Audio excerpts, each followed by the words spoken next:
All right, first and foremost, give credit to the Saints for executing a game plan. They came in here, they had a style about how they were going to do it, came out with some big plays, some explosives, which is an area that we have to make sure that we shore up there.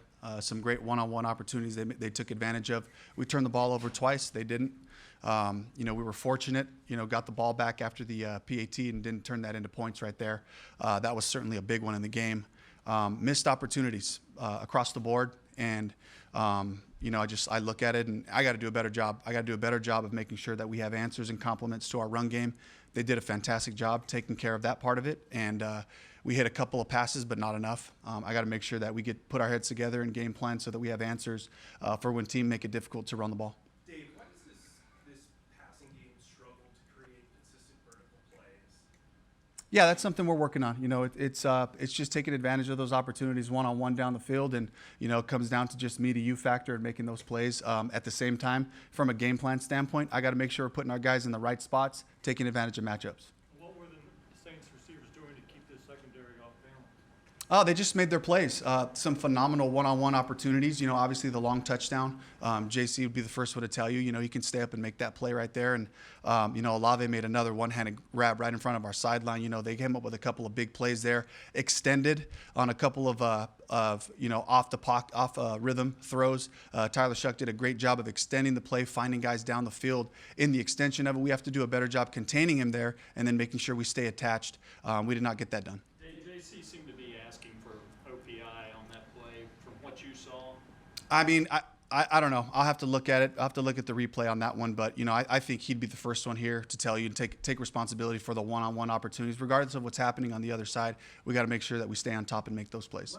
What are the limitations in the passing game that you think are holding this offense back right now? I think it's just timing and rhythm, but also it's the choices, the type of passes. That's something that starts with me, and I got to make sure I look at that and make sure we're putting our guys in the right situations with the matchup and leverages that we're working with to give them access so that Bryce feels confident to throw to the guys in different spots.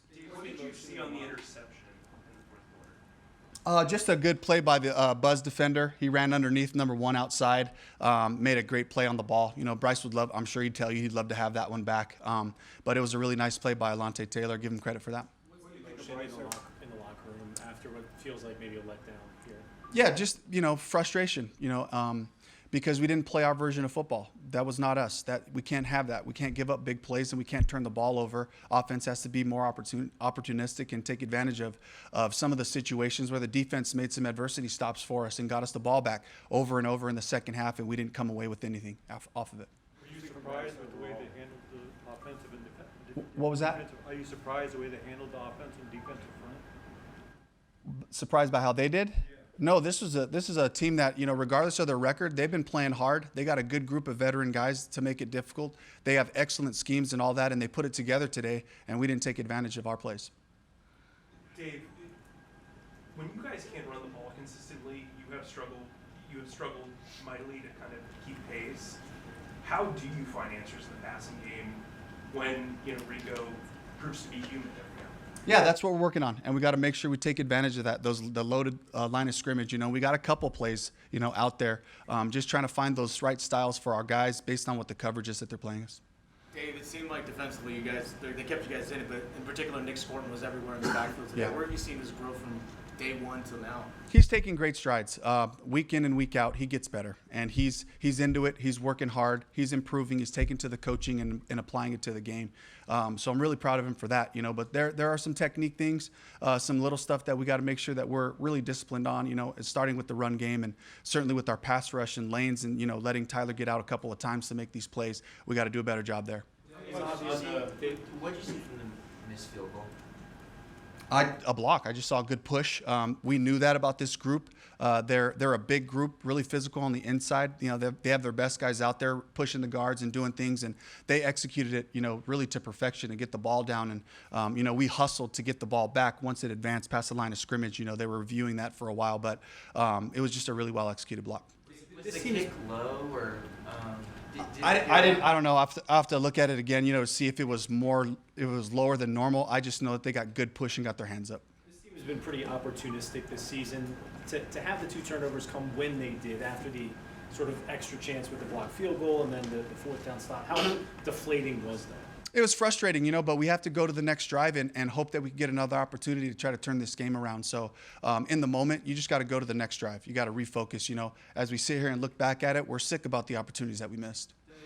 What do you see from Leggett? I mean, he just doesn't seem to be much of a factor, and at certain times it just kind of disappears. I think X is running fast. He's doing everything we ask of him. You know, I think if you just broaden it out a little bit and look at the full group, we need better execution in general. And that starts with me. That starts with myself and making sure that we have the right schemes for our guys. What are your thoughts on how- Dave, on the jet sweep where Horn fumbled, did he think he was getting the ball there? What happened? Absolutely. It was just a poor exchange. And we got to make sure that we're sharper on all those little things. Just say how your overall assessment of Bryce today, it looked like probably one of his worst performances. I think just generally it's our group making sure that we are advancing our pass game so that we could be a balanced offense and making sure that we know, yes, we can run the football, but there are going to be days like this where a team is really stout and they play us well. We have to be able to adjust and go to that next phase of our game and make that come alive. Following up on that, what are your thoughts on how Bryce is throwing the ball? I think he's throwing the ball great. I think he'll have some plays that he'll tell you that he would like to have back. But in general, this is not about Bryce. This is about me. This is about our group. This is about us taking the steps so we can be a balanced offense. Do a couple more. Was T-Mac 100% today, or how close was He looked great. Yeah, he looked great to me. Do you feel like you guys are spreading the ball around enough to, like, prior to Bryce's injury, he was kind of, you know, to everybody, but like the last couple of games, it's been pretty much situated on T-Mac and a few others. I think general pass game success will get the ball distributed, but we have to find that rhythm. And the ball will find guys in different zones, different areas based on where the read goes. You know, we're certainly trying to make T-Mac an emphasis of what we're doing, and that continues to be a part of what we're doing, you know, but we count on the other guys to make those plays as well. But I think it's just collectively where we have to go as a pass game. Was there any possibility that, you know, you're seeing 6-4 right ahead of you? Was there any possibility that that y'all might have looked past the Saints this week? I certainly hope not. Our approach is to come back to work every week, regardless of the opponent. We're in pursuit of our best football. That was not our best today. And we did not let the things that we've been successful with come alive today. So we have to make sure that we take the next opponent and look at what they're doing and have that type of mentality. Our mindset has to be to find our best football. It can't depend on who the opponent is and how you respect a bunch of pros. And every week they're going to bring a bus full of pros every week. And so we have to make sure that we're detailed, we're locked in, and get back on track with our work. Do you have an update on Travis Wallace? Trevin, we're evaluating him for right shoulder, so we'll have more information as the week goes on. All right, thank you.